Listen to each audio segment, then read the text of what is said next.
Good evening, guys. So we're back for the 32nd episode of Real Relevant and Right Now, and this is our third edition of Holla Up Our Heroes. And today's guest, we have got the amazing soul that is Patrick Lawson, who has been voted London's happiest bus driver. And we're going to be hearing all about his story. I'm not going to get too much into it until he joins. But we're just going to hear about his story and how he's kind of risen from the ashes and completely changed his life around. And he's also been, you know, one of our heroes during lockdown who has been ensuring our Londoners' safety all over London, basically, whilst we're in a pandemic. So we are going to be celebrating him and his achievements. So hello, everybody that is joining us. Hey, Michelle. Hey, Kate. Hey, Auntie Gabs. I hope you're doing well. I hope you've all had a wonderful, wonderful Sunday. The sun has been beautiful. I've actually had a really bad headache all day. But I've been drinking lots of water and it's going. And I can see Patrick has joined us. Yay, he's here. I'm just going to wait for a few more of you guys to join. And then we're going to get Patrick on the live.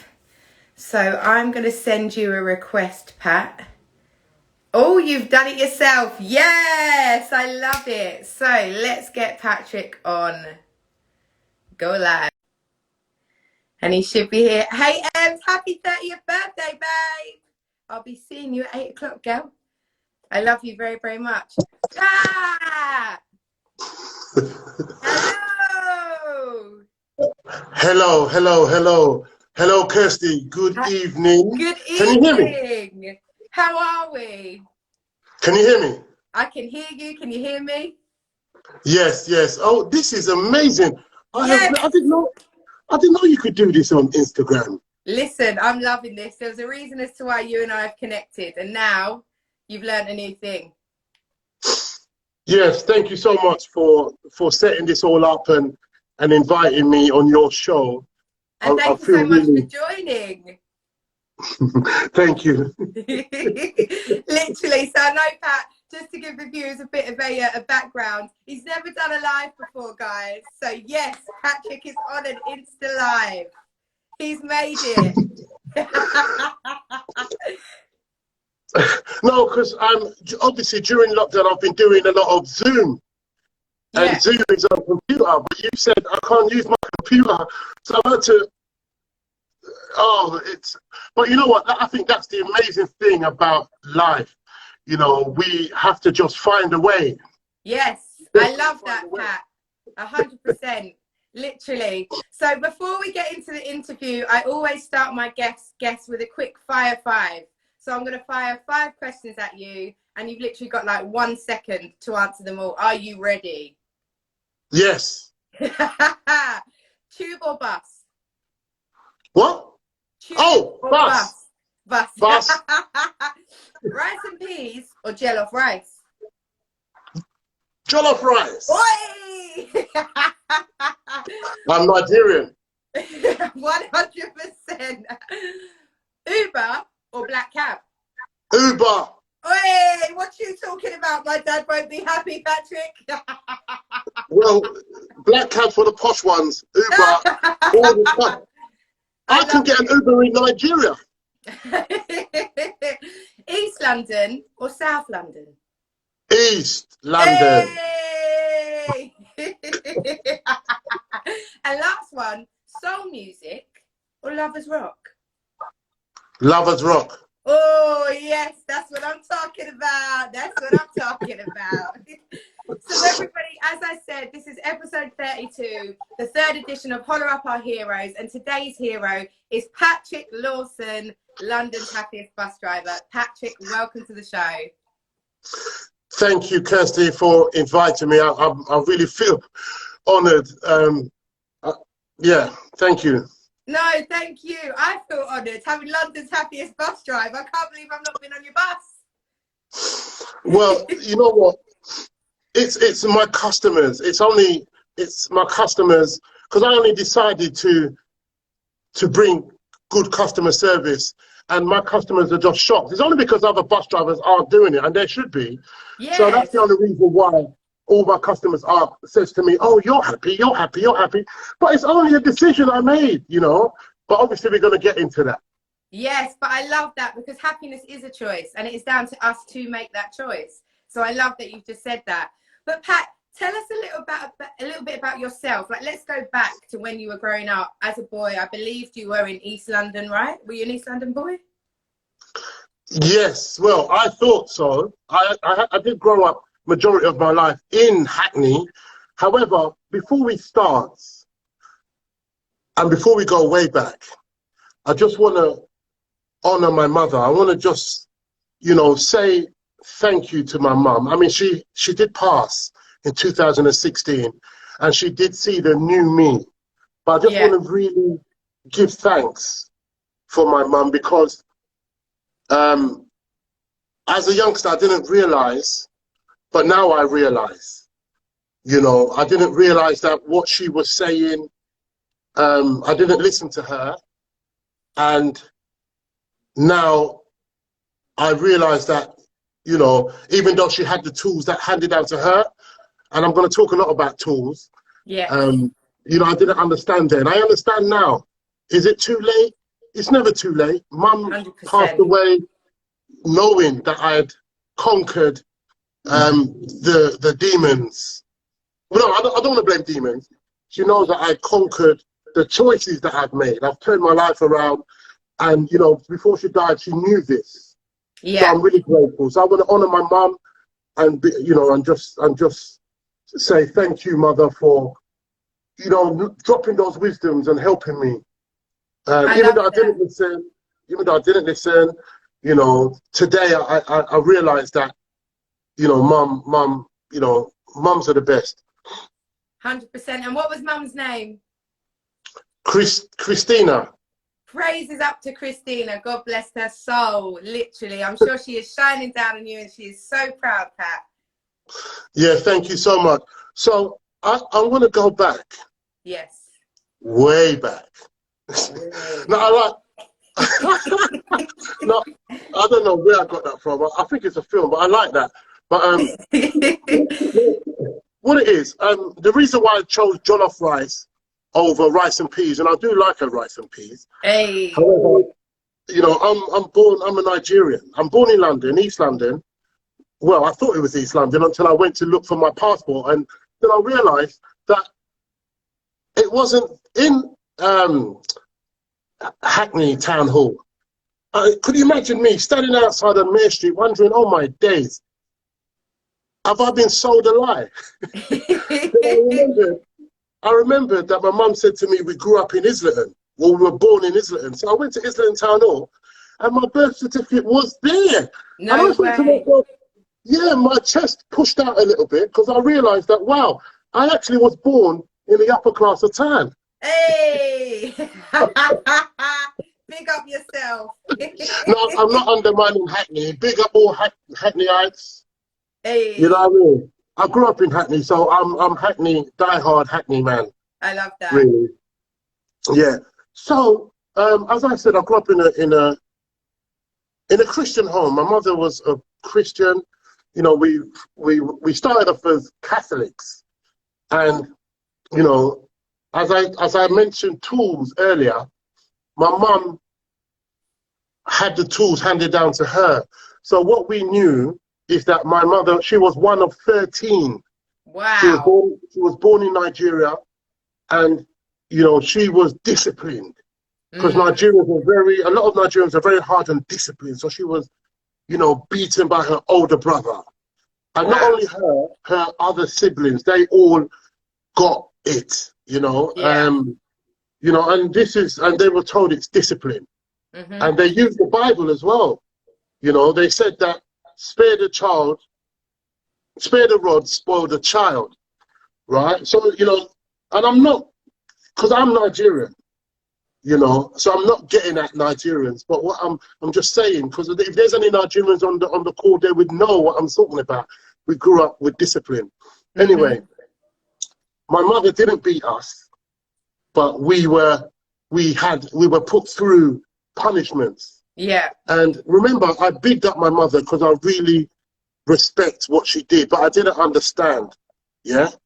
So, and she only had the tools handed down to her. So mum would always put us down.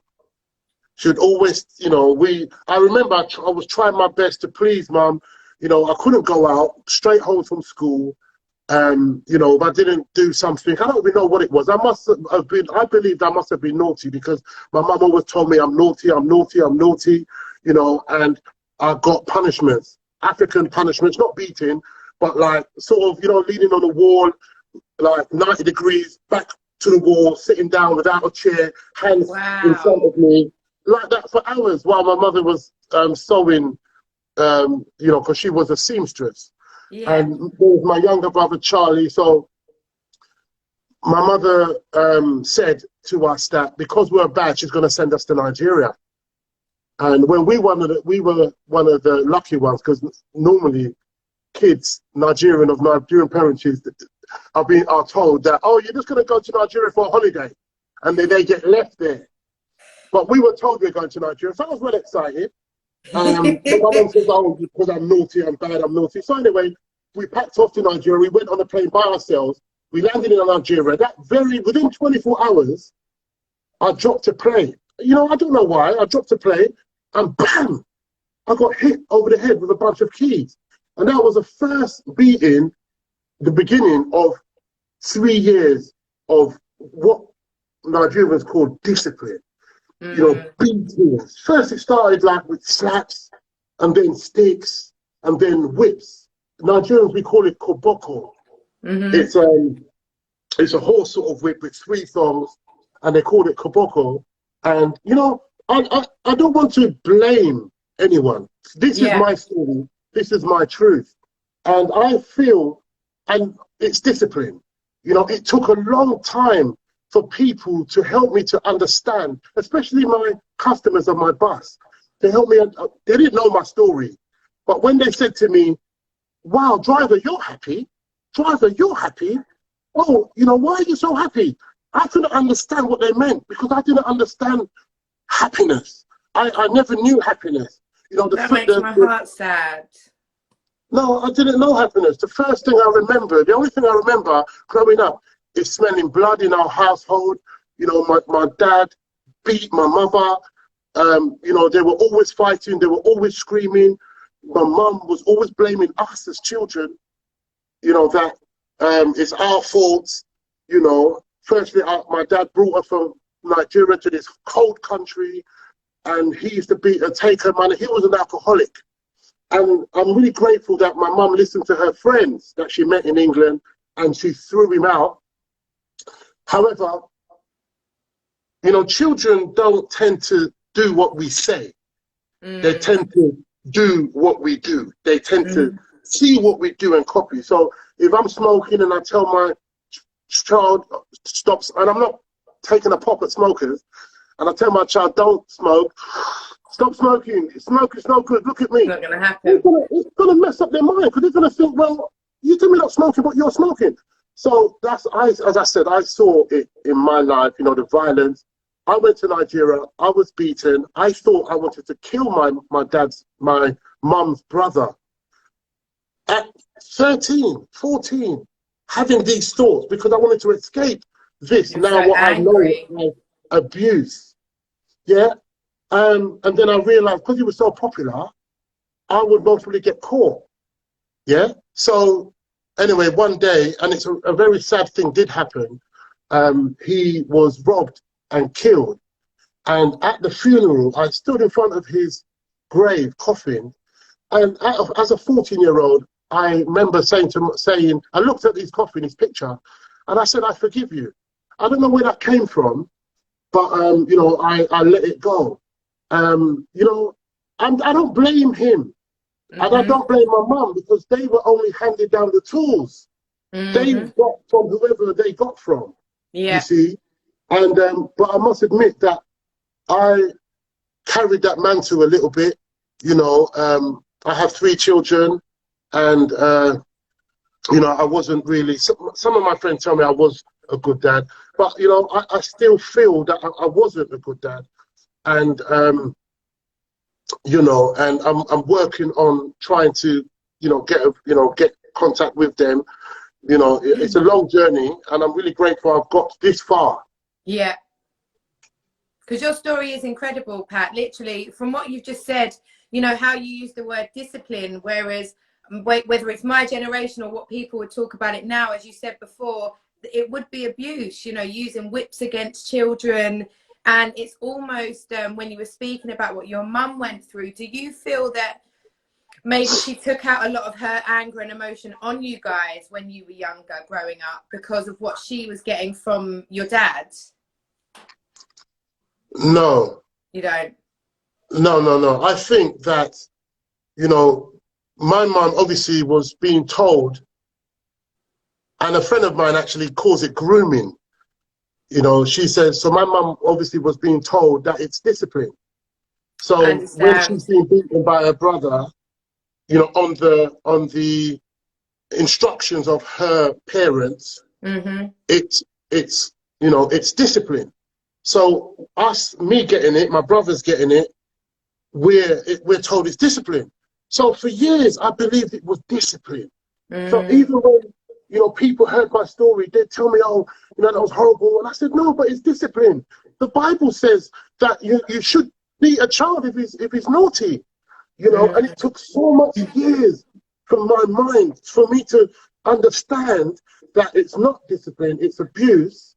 Yeah. However, we can't even blame those parents, or because at the end of the day, and listen, I don't want to undermine anyone who's going through abuse, because it's wrong at the end of the day. Yeah. Yeah. However, I don't think anyone in their right mind would want to subject their child to violence. You know, I don't know. I don't know what, you know, I just really believe that. Yeah. You know, that, but I think it's the upbringing and what we see and we just emulate.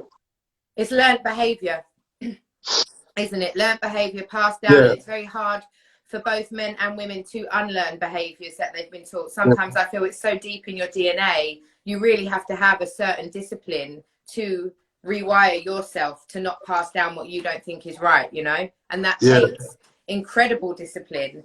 And, you know, this is why I'm so happy that you're on the show and we're talking about your story, because you obviously that happened when you were in Nigeria. Now let's fast forward to when you were growing up in London. So now you're a teenage boy in London.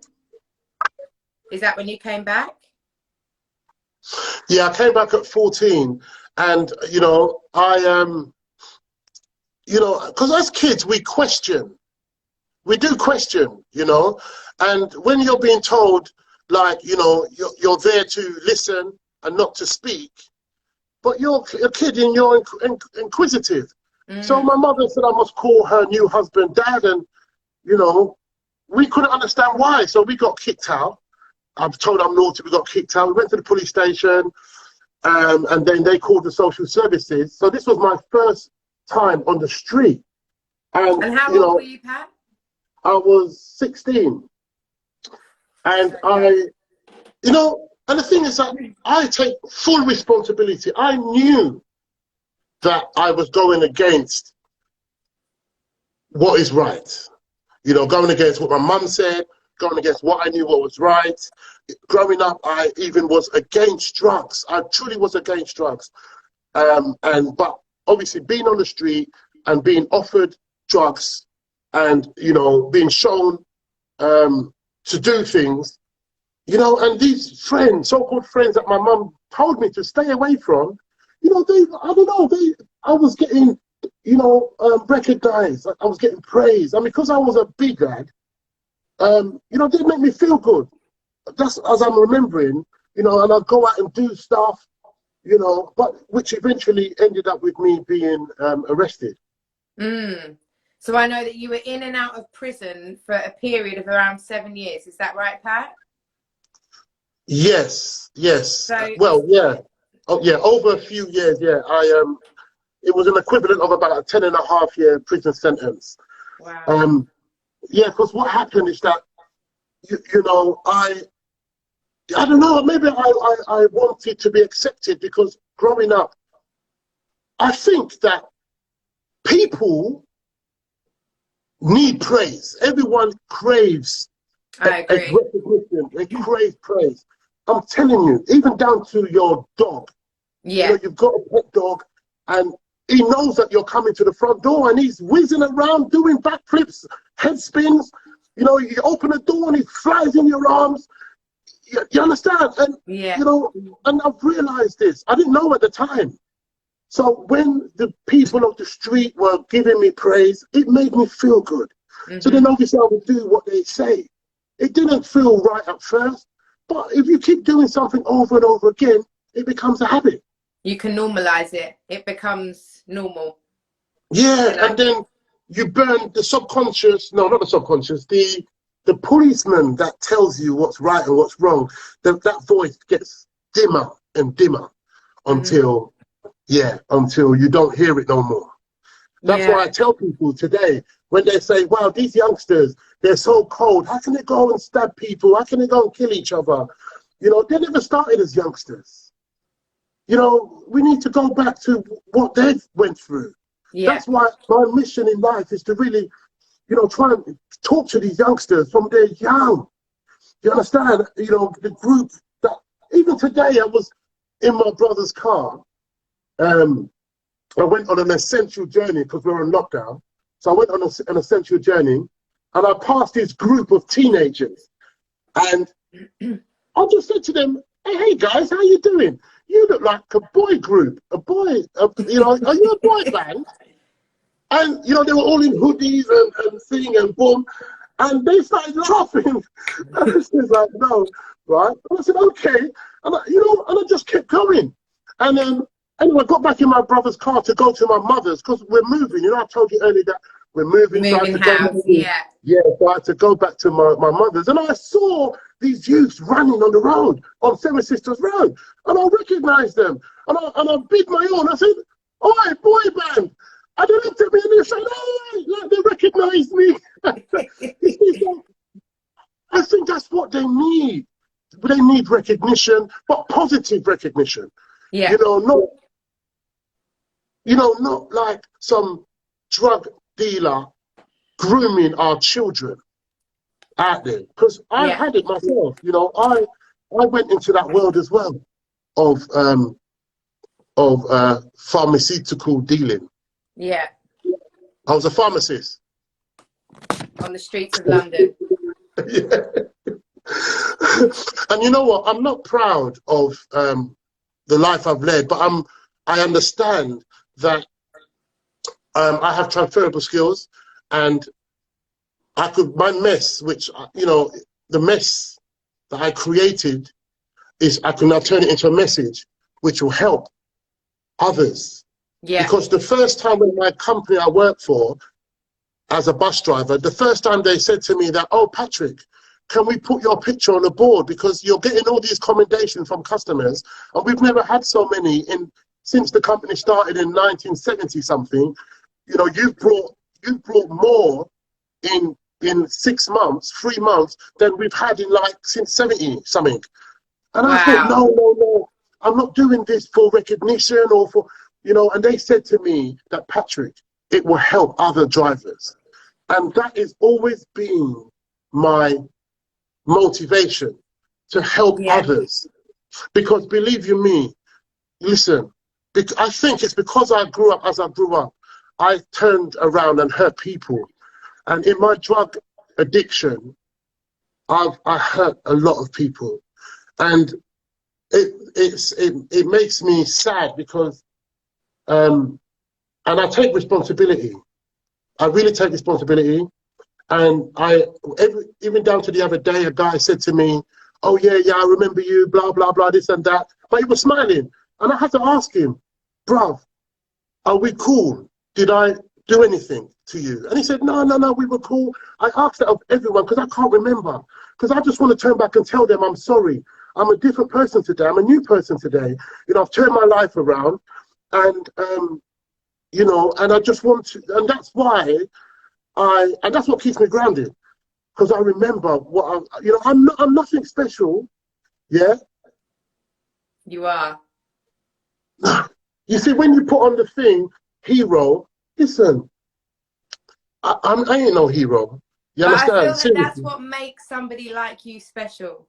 I think if somebody knew that they were a hero or knew that they were special, it wouldn't be what they are. You're a very humble guy, Pat, and the chats that we've had about what you've been through and where you're at, and the fact that, you know, you've not allowed your past to define you, but it is part of your story, and you've in turn used your courage and your strength to change and become a better person. And now you want to use that knowledge and the tools that you've learned to help other people out there that are struggling.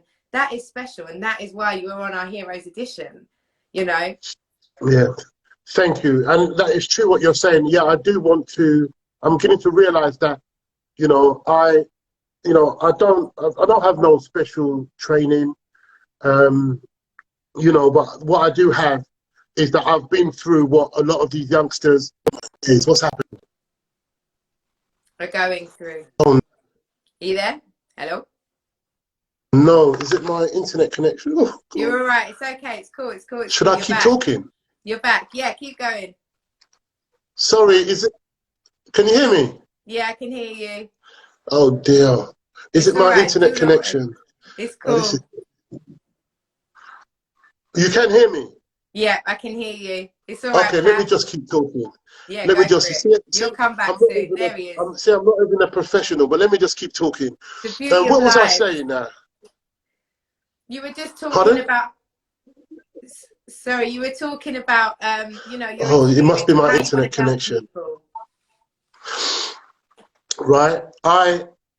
You know, I realize now that what I've been through, even though it's okay, yeah, from my childhood, but I hurt people, and I take full responsibility for that.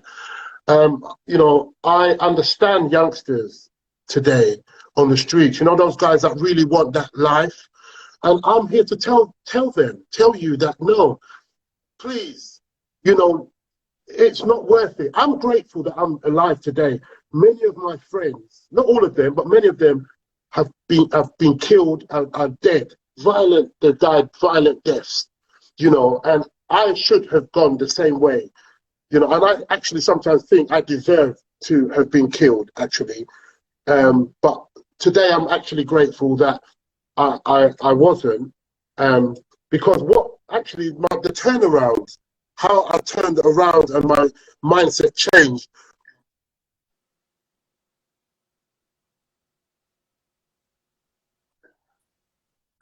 In that life that my past caught up with me.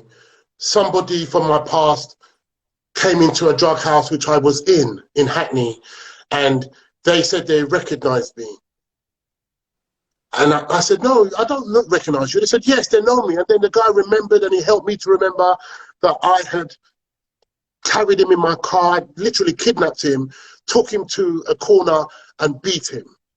You see? Wow. So now he's in the house with 3 of his friends, and, you know, and they've took me into this room, and I was subjected to torture, beaten with metal poles, punched, bitten, for 5 hours. And, you know, I think it was just because of the drugs I was taking, which I didn't feel anything. But in my mind, you know, I wanted to die, but in my mind, I said to myself that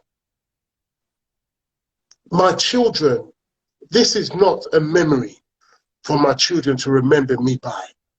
This is what came into my mind, that if my children want to remember me as being a junkie killed in a drug house. So then I thought, no, this can't be.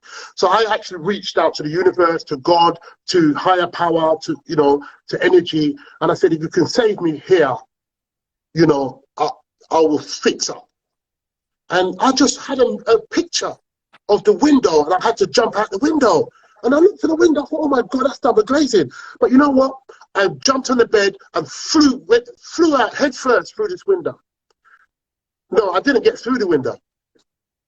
Wow. And I thought, oh my God, they're going to hear it. Because they went out to find a knife. They wanted to kill me. They went out to find a knife. That's what made me have those thoughts. And I said, try again. I bounced out the window.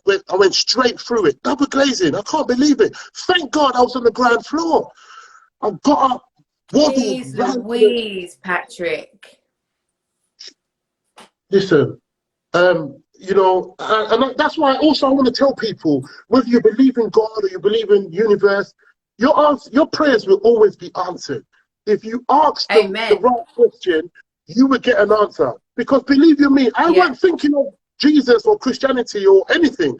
I just thought, Yeah. I didn't want my children to remember, like that would be the memory of their dad. Of their dad. Yeah. And I just put it out there. And I bought, you know, so anyway, I went to the hospital and Can I just I ask, like, what was, were you scared in you that know, put moment? What? through, pardon? Sorry. I just wanted to ask, like, in that moment when you were in that drug house, Patrick, like, I know you said you had this kind of thought that I cannot let my children see me like this, but were you scared? Like, were you actually scared for your life? What was going through your mind? No, do you know what? I wasn't scared. I wasn't scared for my life at all. I believe that I deserve to die because of all the stuff that I've been involved in. Even though I've been punished and I've gone to prison, but still, you know, I've done some bad stuff. You know, I've hurt people, I've sold people's jewelry, you know, took people's money to buy drugs, even used my own kids' money, you know, when I was really down deep to buy drugs. So I didn't deserve to live. So I wasn't frightened. However, I didn't want my children to remember me like this. That's what That made was me what your driving reach force out.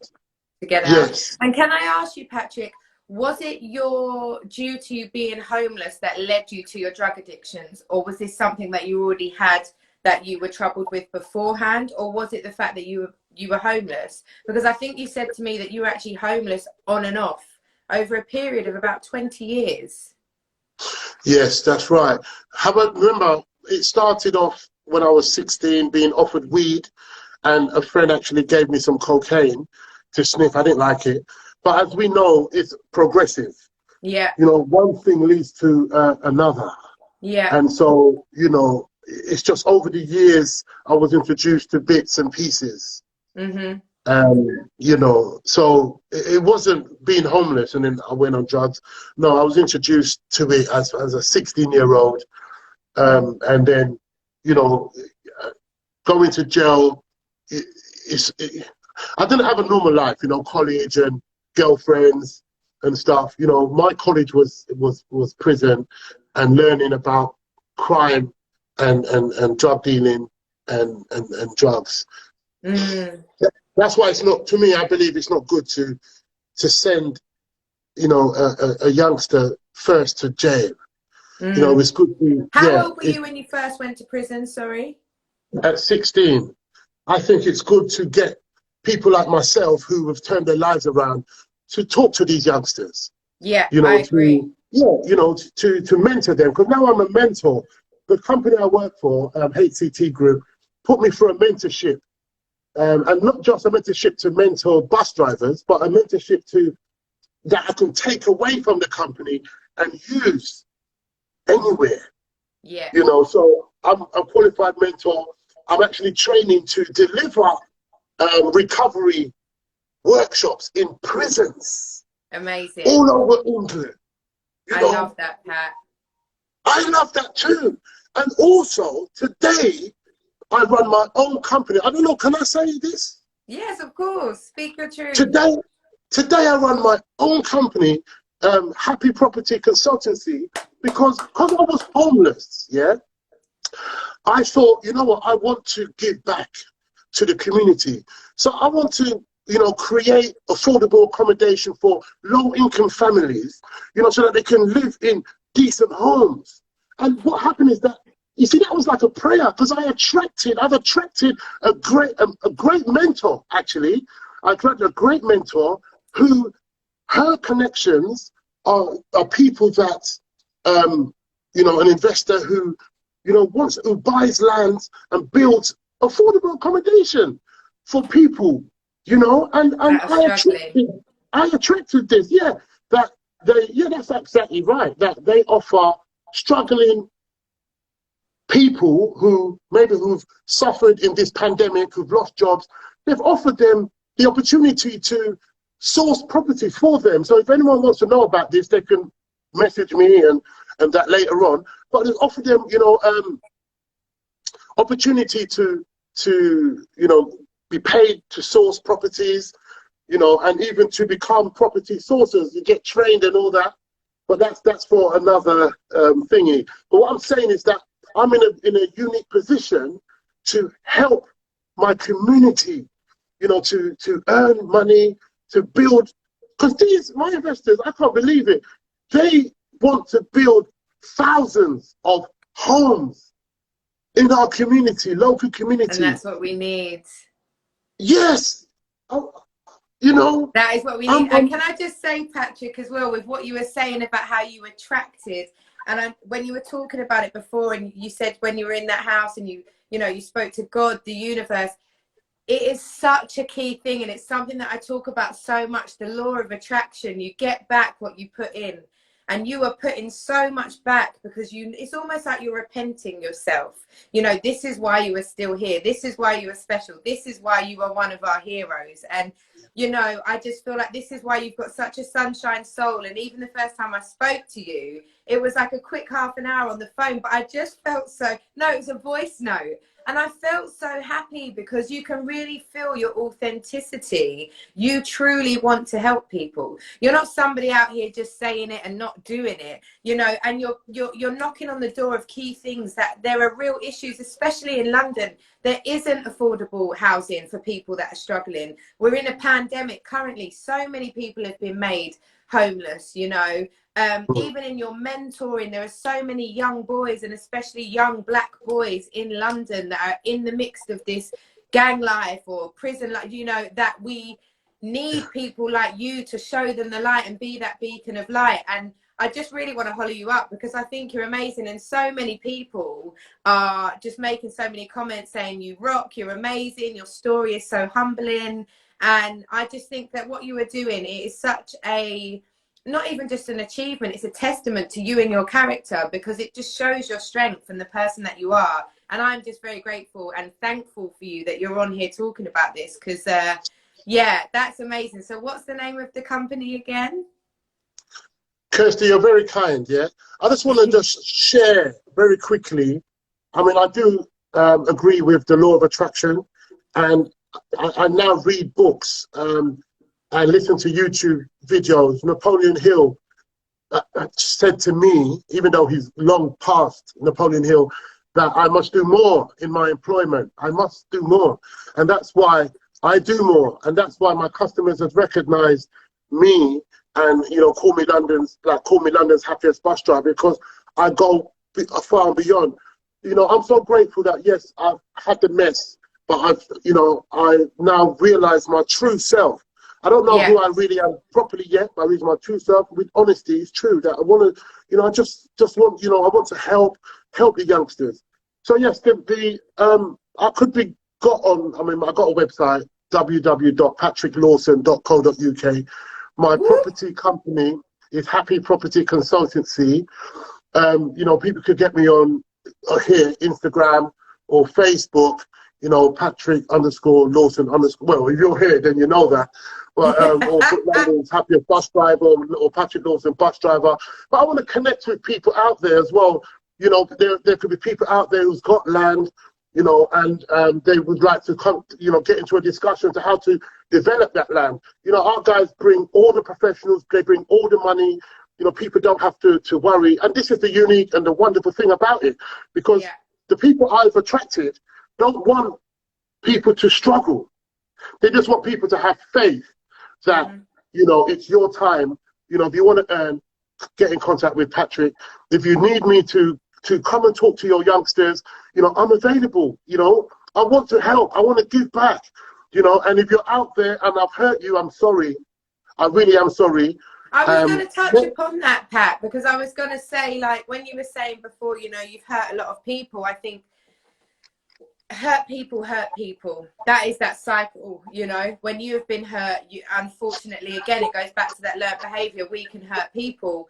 And I actually wanted to ask you, and I know you have just apologized, but you know, when you were going through that dark past and you were, you know, in and out of prison and you were addicted to drugs and, you know, you said you did certain things like stealing people's jewelry to get what you needed to feed your habit and stuff. You obviously hurt a lot of people. What would you say to those people if you could today? Well, I mean, you know, I would, well, as I said, I can only apologize, you know, and, you know, like there is, you know, a couple of people that, you know, I've paid back or I'm in the process of paying. I'm not saying for anyone now to think that, oh, Patrick's paying people back money. Hey, you might be 50 back. Yeah, yeah, I mean, because, you know, the money hasn't come rolling in yet. You know, you know, but yeah, I just, you know, that was me. I own it. My daughter at 16, she's 22 now, and you know, she said to me when I used to always blame everyone, blame my mum. She said, "Dad," I said, "What?" She said, "Take responsibility." And since then, for 7 years, I've been saying to myself, on top of my other affirmations every morning, I am responsible. Even when I'm on my bus, I am responsible because of what my daughter at 16, now she's 22, has said to me. Dad, take responsibility. You know, and I'm so proud of her now because she runs her own business. She does hairdressing. Wow. Yeah, and you know, even though we're not, you know, I want to connect with my children because, you know, I'm, you know, as you know, a lot of black guys, we can't. It's hard to tell people that we love them. Mm-hmm. You know, even now to try and say it, it's difficult. But I'm trying. I'm getting better. I'm getting better. But yeah, I'm just sorry for anyone that I've hurt, you know, and that in the past, and whoever sees this video in the future, that, you know, I'm really sorry. And anyone who's you know, found themselves losing their job and they'd like to change path and they'd like to come into like property source, you know, they know anyone who's, you know, got land to sell in popular areas, then get in touch. Get in touch with me. Let's have that discussion. I love that. And Pat, I want to ask you, obviously, I know we've spoken about the past. When was the pinnacle moment? Was it that point when you were in that drug house and you jumped out the window? Or were there other times? When was that pinnacle moment that you said to yourself, I need to take accountability for me. I cannot live like this anymore. When did you make that decision? Well, it was at that time. That was the last time. Okay. But there was a time before then, when, you know, when I became a Christian in 1997. I know some people on here weren't even born then. I was. Okay, but 1997, you know, I was young then, and you know, I became a Christian, and you know, 3 years into my Christianity, you know, I worked in a job center and I really enjoyed it. And then, you know, it was only 6 months though, but then I was going to the job center to find a job, and then the bus company said they were recruiting. So a bus company, not the one I'm with now, a bus company. So I thought, okay, and I joined them, and I was in church. But you know what? The church I attended, and I'm not blaming the church, you know, they told me to come back. I'm not coming back. But I said to them that, you know, if you're going to go on the street and take a hardcore street man, you know what I mean, because they brought witnesses to me. They said, you know, some guy came to me and said to me, oh, well, you know, Brother Patrick, I used to smoke cigarettes, and I'm waiting for what else have you done? You know, and I'm thinking, why are you bringing this shit, you know, because my mind was mad then. But anyway, I turned my life around, became a Christian. 3 years, 4 years, the church was pressuring me, and so I left the job, you know. And I think the right thing would have been for them to tell me that, listen, don't leave your job yet, find another job, and you know. Yeah. But I didn't have no guidance, didn't have no mentorship in that church, so I left the job. I was married, I had small children, and then I remember the day when, you know, because all I knew was what was road, you know, dealing. So no money, no job. I was crying in my car because I had to go back. I felt I had to go back to dealing. And then quickly I went back to prison, spent another 3.5 years in there, you know, and came out and hit proper rock bottom. I stopped and thought, what am I doing alive, you know? Listen, I was on the streets and rats were looking at me sideways, like, what are you doing here? Rats. Scurrying, this, me and them were scurrying the corridors of Soho, fighting over the same crumbs. No. That's why I'm grateful today. When people tell me you're happy, no, I'm grateful.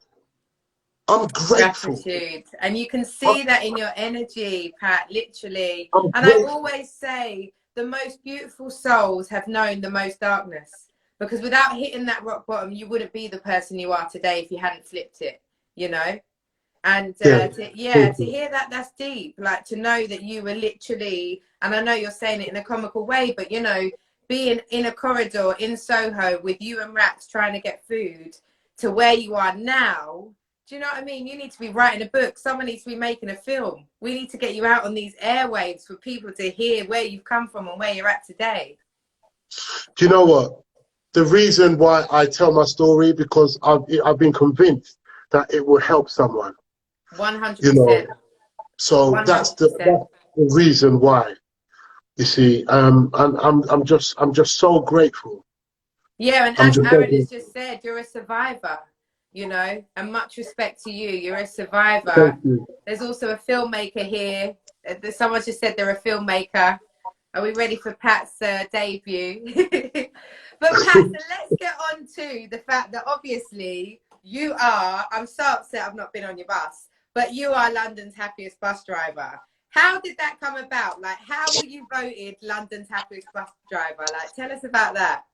No, listen, the only reason why that is because other bus drivers are not doing what they're meant to do. And that, and that's the only reason why I stand out. If they were doing what they're meant to do, then I wouldn't stand out.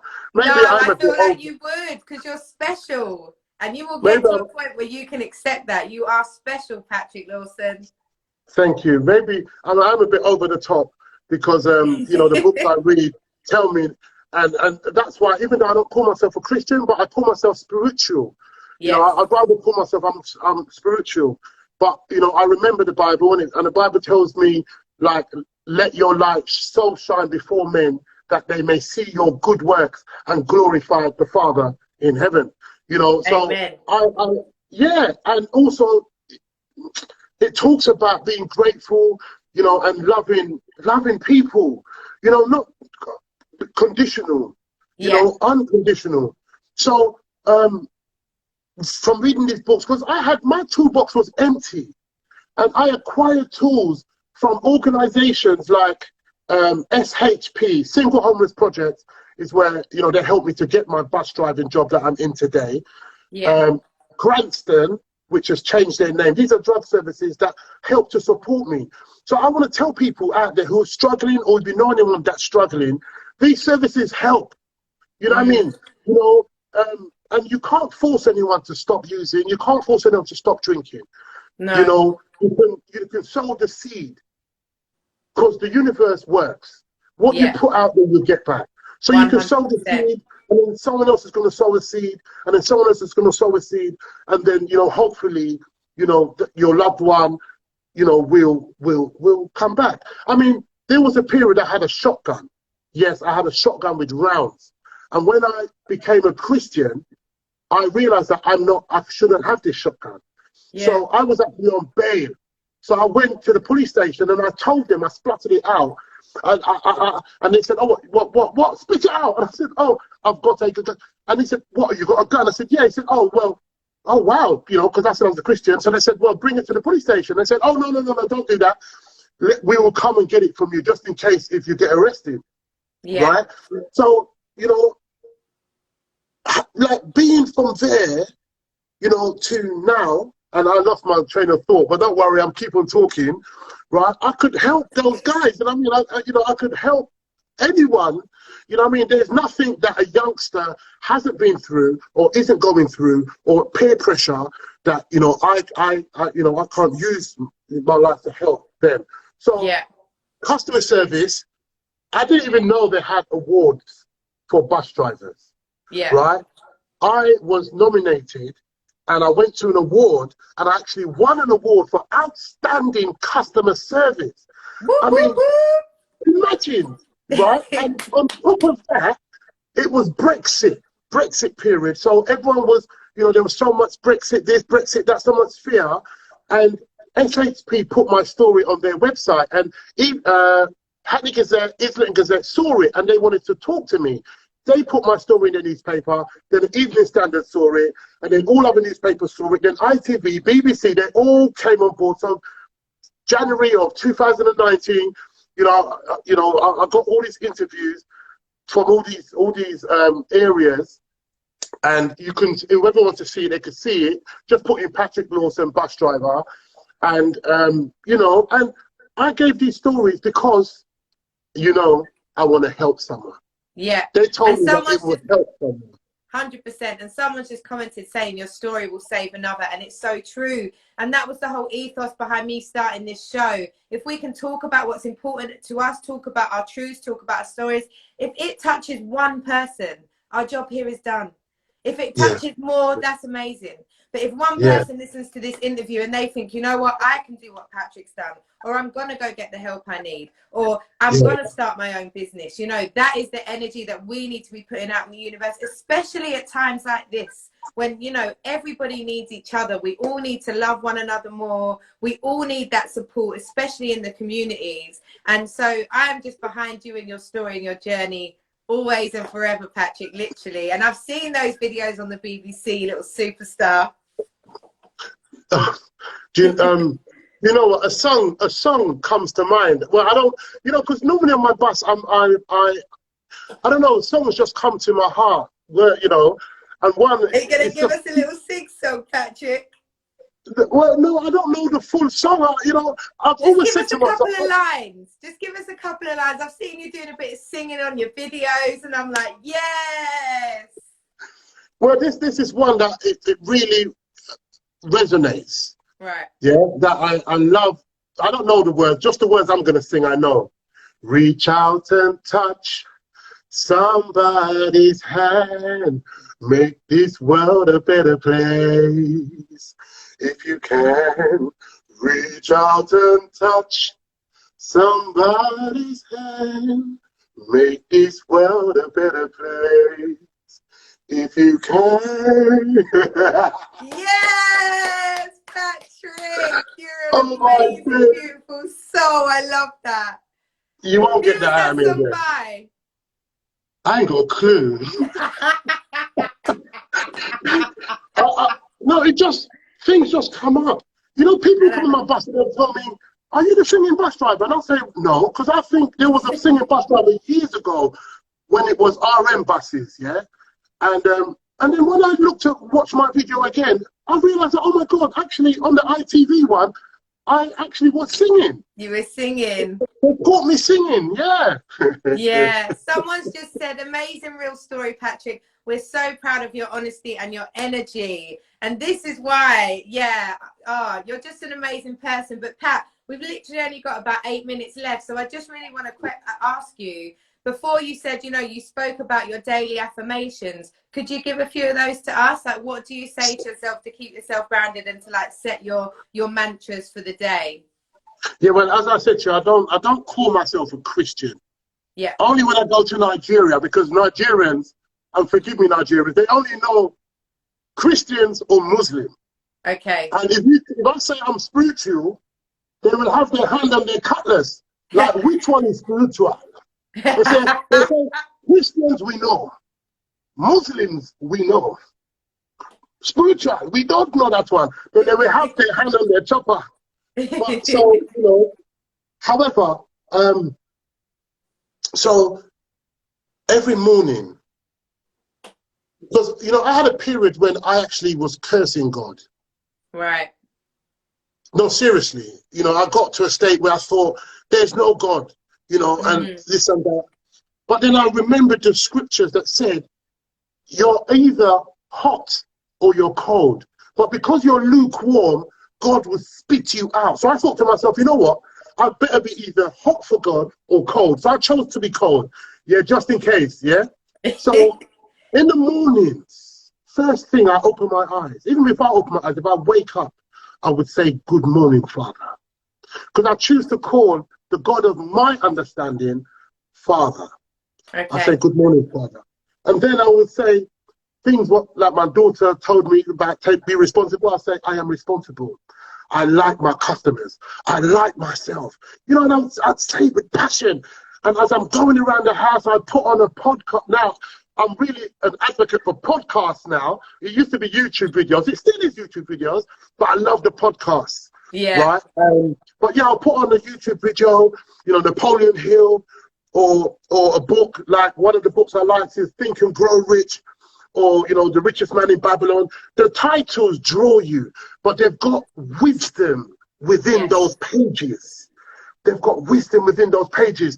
So, you know, I listen to these over and over again. And I'll put on the telly and I'll watch the news. The first thing in the morning is I tell myself, I look in the mirror and I tell myself good things. Yeah. You know, because sometimes the good you tell yourself might be the only good thing you hear for that day. Amen. Apart from what I'm going to tell you now, that you're beautiful, that thank you everybody for being here today. You're so wonderful. You know, I love all of you. You're great. You are created to do great things. You know, that dream that you've had, that you thought that you don't have the money, you know, you shelve it. Listen, unshelve it. Get it off the shelf. Dust it off. And go and realize that you can do it. Yeah. When you know, you can do it. You can do it. 100%. And this is why I love you as well, Pat, because you are a motivational speaker. And I think everyone tunes in right now, whatever ideas they've had in their head, they're going to be thinking to themselves, you know what? Yeah, I can do it. I am going to smash this. Thank you, Patrick, like literally for your energy, you know. And I just want to see more of you. I feel like the world needs to see more of you. Our community needs to see more of you. And I just hope you keep with that beacon of light, singing your praise and talking your truth and sharing your story, because so many people need to hear it. Patrick, just before we go, what do we expect to see from you in the future, my friend? Well, you've just helped me to realize that, you know, I just want to tell people that, you know, if you feel motivated, yeah, it's good. But, you know, that vision you've got now, please write it down. Write it down and make it big enough that you're frightened of it. Put it in front of you and look at it every day and just believe that you can achieve it. Don't just leave here today and get excited, because believe you me, it's going to fade away. Write your vision down. And what you've inspired me to do today, Kirsty, is that I'm going to post at least once a week something motivational to continue this, what I'm saying. And also, I didn't know about Instagram Live. So I'm going to try and get on that. I'm going to get some teaching from you, right? So I can try and do that, you know, and bring a topic every week to really inspire and motivate. And please, guys, if you know anyone that needs, you know, that bit of help, because I know this is a difficult time as well, you know, and people are struggling and suffering. You know, if I can help in any way, please reach out. You know, don't be shy. Reach out, Patrick Lawson. You know, in 2018, I looked up my name. I didn't see nothing. 2019, I looked up my name online. Superstar. No. Can I just say one thing, people? When I first spoke to Patrick, I was like, Pat, yeah, send me a little bio.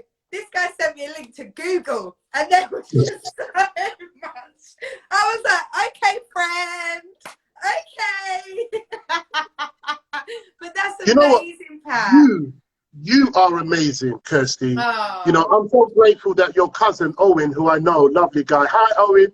Hey, Owen. He connected us. Same. You know, you're wonderful, and I'm gonna stay attached to your tales.